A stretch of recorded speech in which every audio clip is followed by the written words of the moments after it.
Assalamualaikum warahmatullahi wabarakatuh. Jumpa lagi di channel kami Keluarga Exmut. Selamat siang ya teman-teman. Semoga teman-teman senantiasa diberikan kesehatan, senantiasa diberikan banyak keberkahan, dan semoga senantiasa dimudahkan dalam segala urusannya. Amin. Siang hari ini kami coba tengok kondisi perkembangan tanaman porang yang kami tanam di lahan. Dulu di sini biasa dipakai nanam padi, kadang jagung, kadang padi, kadang jagung gitu ya teman-teman. Kadang-kadang kacang tanah juga, kacang panjang maaf. Ini yang samping sini dipakai untuk nanam padi sama warga ya teman-teman. Nah yang sebelah sini kemarin kita pakai untuk tanam porang teman-teman. Nah untuk di lahan yang berair seperti ini teman-teman, nah ini bisa dilihat teman-teman, airnya mengalir terus teman-teman ya. Di salah satu keunggulan tanam porang di daerah yang kondisi ketersediaan airnya itu cukup seperti ini teman-teman ya, itu porang itu lebih aman ya, porang lebih aman. Kemudian tetaplah kita pakai semi naungan ya, menggunakan tanaman tumpang sari jagung seperti biasanya, karena memang di daerah kami di Kota Blora ini kalau kadung terik gitu ya, mataharinya panas sampai mogok seminggu 10 hari gitu, alamat porang pada KO. Nah ini alhamdulillah karena didukung tanah yang lembab terus ya, basah terus gitu, ketersediaan airnya cukup, jadi alhamdulillah pertumbuhan porangnya bagus ya teman-teman.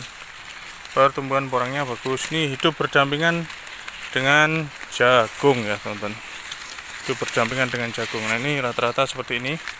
Ini tunas pertamanya saja gedenya segini. Ini tunas pertama teman-teman.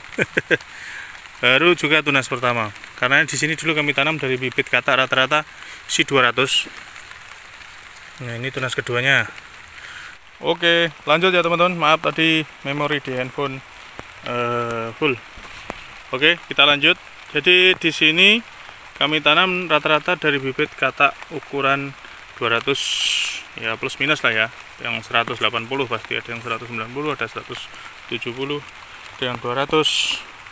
Ini rata-rata sudah muncul tunas yang kedua ya. Nah ini kondisinya seperti ini teman-teman ya, kondisinya seperti ini. Dan keuntungan tanam porang di daerah yang berair terus seperti ini jagungnya nggak bagus, ini kita sikat saja ini. Nah, jadi untuk tanam porang di daerah yang tanahnya basah terus ya, lembab terus kayak gini, ini alhamdulillah ketika dia mogok hujan gitu, alhamdulillah tetap aman ya teman-teman, kondisinya tetap aman di daerah kami loh ya. Kalau di daerah teman-teman yang kondisi daerahnya adem sejuk ya nggak usah pakai tumpang sari, karena kalau pakai tumpang sari itu tentunya salah satu kelemahannya adalah nutrisinya pasti terbagi.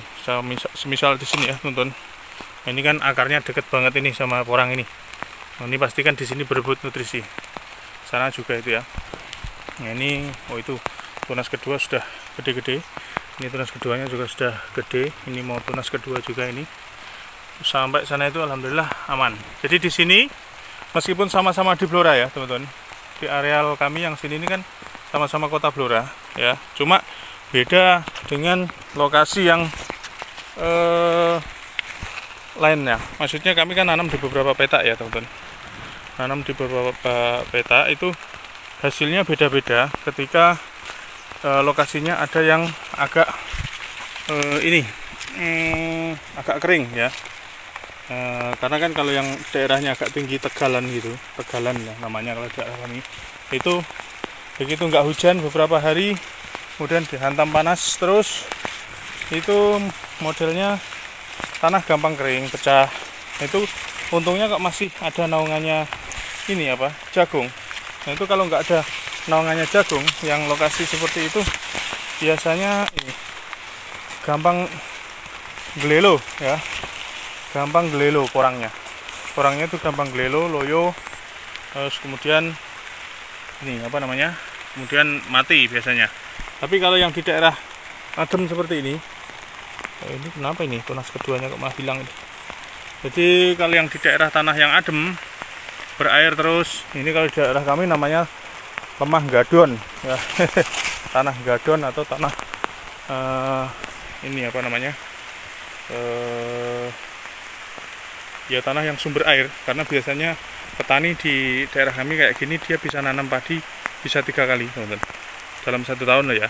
Nah, ini karena kemarin kami sulap lahannya, kami tinggikan, kami cangkul, kemudian yang pasti airnya nggak di bedengannya, air di sini di parit ya, air di paritnya, sehingga ketika curah hujan tinggi itu tetap bedengannya aman teman-teman.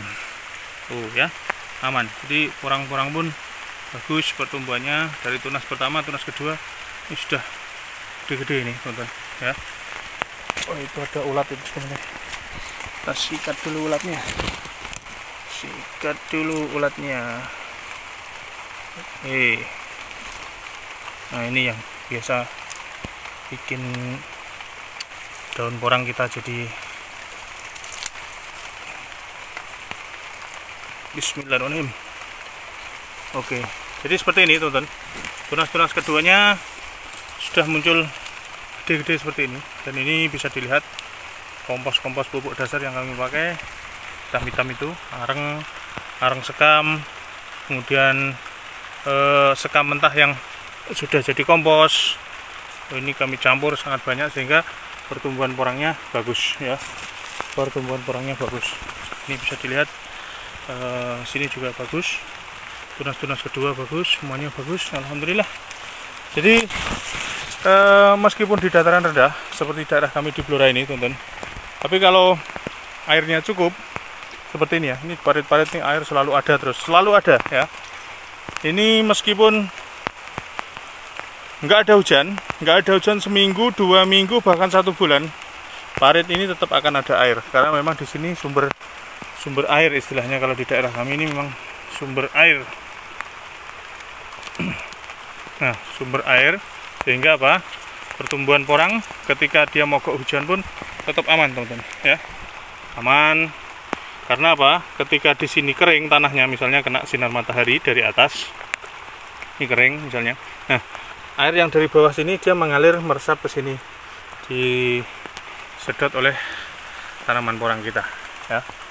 Jadi seperti itu keunggulannya ketika tanam porang di daerah yang meskipun dataran rendah tapi basah tanahnya, kecenderungannya basah. Basah ini bukan bacek loh ya teman-teman, bedanya bacek sama basah.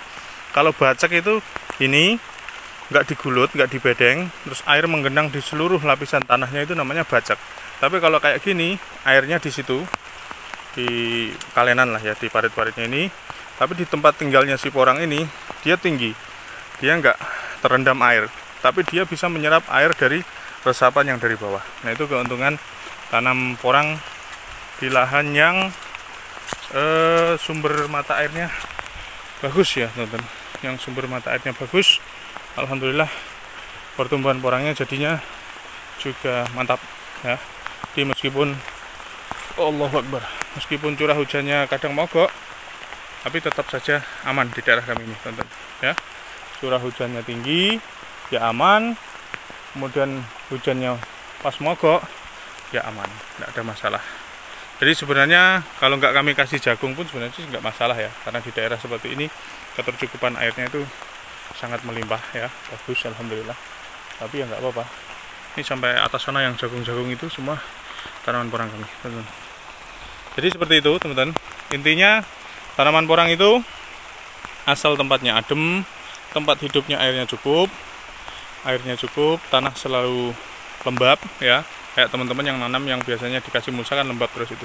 Asalkan tanahnya lembab, bagus, pertumbuhan porangnya pun insya Allah akan bagus, dan dia akan lebih tahan ketika ada terjadi mogok hujan. Beda dengan lokasi kami yang di daerah Tegalan. Ini areal sini namanya areal persawahan, tapi persawahan yang sudah diolah, ditinggikan, bedengannya menjadi tinggi. Dia menjadi tegalan yang disulap. Istilahnya tanah sawah yang disulap jadi tegal lah, istilahnya begitu teman-teman. Jadi intinya porang itu air cukup, kondisi lembab, tanahnya adem seperti ini tanahnya. Kemudian ya syukur mendung-mendung, sering mendung hujan, nggak usah harus air hujannya terlalu deras lah ya, misalnya, atau intensitasnya nggak terlalu sering, seminggu hujan 2 kali, 3 kali, atau 1 kali pun nggak ada masalah di tanah yang seperti ini. Tapi kalau yang di tanah yang apa namanya kemarin tegalan agak tinggi gitu, yang begitu hujan terus selang berapa hari air hilang gitu, itu biasanya begitu mogok hujan agak error. Di beberapa petak lahan kami yang kami tanami orang juga, kalau nggak kami tolong dengan kondisi tumpang sari jagung, pasti banyak yang mati, teman-teman. Sedangkan yang di tumpang sari jagung aja kadang masih ada sebagian yang bermasalah. Jadi seperti itu, teman-teman ya. Jadi teman-teman ke depan usahakan pemilihan lahan yang tepat, kemudian pengkondisian lahan yang aman, kemudian yang ketiga pastikan ketercukupan airnya bagus, kemudian usahakan suasana hidupnya porang itu nyaman, dan insya Allah pertumbuhannya akan tetap bagus. Nah itu buktinya, katak-katak dari isi 200 ya, ada yang 180, ada juga yang di atas. Kalau yang bagian tengah ini yang di atas 200, teman-teman ya. Ini yang kiri kanannya aja, ini yang 200-an ya. Alhamdulillah pertumbuhannya bagus.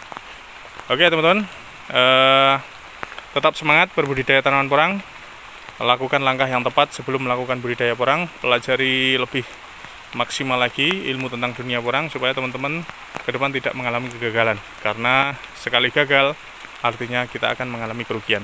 Oke ya teman-teman, sekian dulu bagi-bagi cerita dari kami keluarga Ekmut. Terima kasih atas semuanya, terima kasih sudah senantiasa bersedia bergabung bersama kami. Semoga video yang kami bagikan ini bisa memberikan manfaat, menambah motivasi teman-teman semuanya untuk ke depan lebih maju lagi. Terima kasih atas semuanya. Salam sukses dan sehat selalu dari kami keluarga Ekmut. Wassalamualaikum warahmatullahi wabarakatuh.